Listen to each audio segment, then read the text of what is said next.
Hello साथीहरु नमस्ते, म हुँ तपाईहरुको टेक युट्युबर लाकपरिञ्जी। यहाँहरु सबैजनालाई हाम्रो युट्युब च्यानलमा स्वागत छ। साथीहरु, यदि तपाईहरु युट्युब क्रिएटर हुनुहुन्छ भने युट्युबकै अति नै घातक अपडेटहरुको बारेमा चर्चा गर्दैछौं। आउनुहोस् सुरु गरौँ।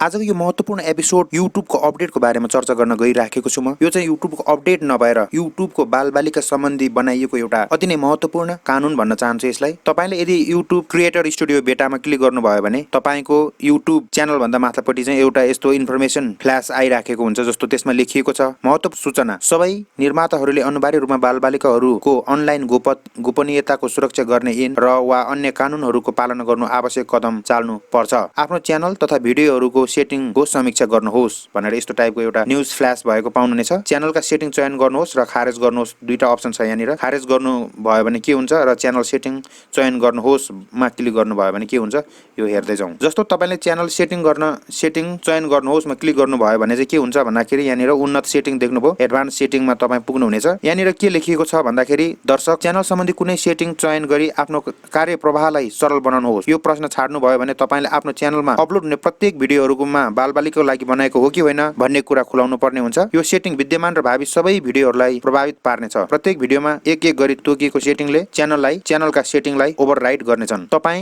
यसलाई स्किप गर्न पनि सक्नुहुन्छ। स्किप गर्नु भयो भने चाहिँ के गर्न सकिन्छ र स्किप गर्नु भएन भने चाहिँ के गर्न सकिन्छ भन्ने लेखिएको छ यहाँनिर। यदि तपाई आफ्नो च्यानल बालबालिकाको लागि बनाइएको च्यानल हो भनी निर्धारण गर्न चाहनुहुन्छ भने चाहिँ यो तीनटा अप्सन तपाईले सिलेक्ट गर्नुपर्ने हुन्छ। तपाई जुनसुकै ठाउँमा रहनु भए तापनि कानुनतः तपाईले बालबालिकाहरूको अनलाइन गोपनीयताको सुरक्षा गर्ने ऐन, कोप्पा र वा अन्य कानुनहरूको पालन गर्नुपर्ने हुन्छ। तपाईले आफ्नो भिडियोहरू बालबालिकाको लागि बनाइएका हुन् कि होइनन् भन्ने कुरा हामीलाई बताउनु पर्ने हुन्छ भनेर लेखिएको छ यहाँ।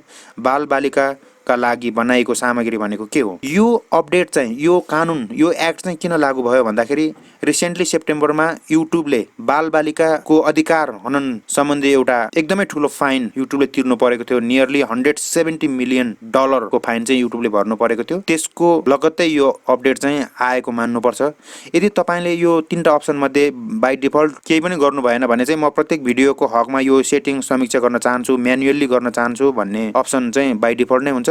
यदि त्यसो होइन भने चाहिँ तपाई हो सिलेक्ट गर्नुपर्ने हुन्छ या होइन सिलेक्ट गर्नुपर्ने हुन्छ। यदि हो सिलेक्ट गर्नु भयो भने चाहिँ के छ भन्दाखेरि हो यो च्यानल बालबालिकाको लागि बनाएको च्यानल हो भने निर्धारण गर्नुहोस् म सधैँ बालबालिकाहरूकै लागि बनाएको सामग्री अपलोड गर्नु पर्यो। यदि होइन भने चाहिँ यो च्यानल बालबालिकाको लागि बनाएको च्यानल होइन भने सेट गर्नुहोस् म कहिल्यै पनि बालबालिकाको लागि बनाएको सामग्री अपलोड गर्ने छैन भनेर तपाई यसरी सिलेक्ट गर्न सक्नुहुन्छ। गरिसकेपछि सुरक्षित गर्नुहोस् भनेर गर्न सक्नुहुन्छ। यदि त्यो होइन भने म प्रत्येक भिडियोको हकमा यो सेटिङ समीक्षा गर्न चाहन्छु नै पनि गर्न सक्नुहुन्छ, किनकि तपाई भिडियो अपलोड गर्दाखेरि म्यानुअली पनि यो प्रत्येक भिडियोमा गर्न सक्नुहुन्छ। यदि यो एक्ट चाहिँ तपाईले इग्नोर गर्नुभयो भने, जस्तो हो गर्नुभयो तर भिडियो चाहिँ हो होइन टाइपको गर्नुभयो भने पनि तपाईको च्यानल जस्तोसुकै शक्तिशाली, जतिसुकै भ्युज, जतिसुकै सब्स्क्राइबर भए पनि तपाईको च्यानल चाहिँ सजिलै टर्मिनेट हुने छाँटकाँट यसले दिन्छ। त्यसपछि तपाईले यो गरिसकिसकेपछि यदि तपाई लाइभ स्ट्रिमिङ गर्दै हुनुहुन्छ भने पनि तपाईले यो कुरालाई ध्यानमा राख्नुपर्ने हुन्छ। युट्युबले यो क्याटेगोरीलाई चाहिँ युट्युब आफैले नगरेर युट्युबर वा क्रिएटरलाई नै चुज गराउँदैछ, किनकि यसले एडभान्टेज खोज्दैछ कि आउट अफ ट्र्याक जाने बित्तिकै तपाईको च्यानल चाहिँ टर्मिनेट हुनेवाला छ है। ओके साथीहरु, आजको भिडियो तपाईलाई कस्तो लाग्यो? यदि आजको भिडियोले तपाईलाई केही जानकारी दिएको जस्तो लाग्छ भने लाइक, शेयर र च्यानललाई अझसम्म सब्स्क्राइब गर्नुभएको छैन भने सब्स्क्राइब गर्न सक्नुहुन्छ। हेर्दै गर्नुहोला। हस्त बाइ।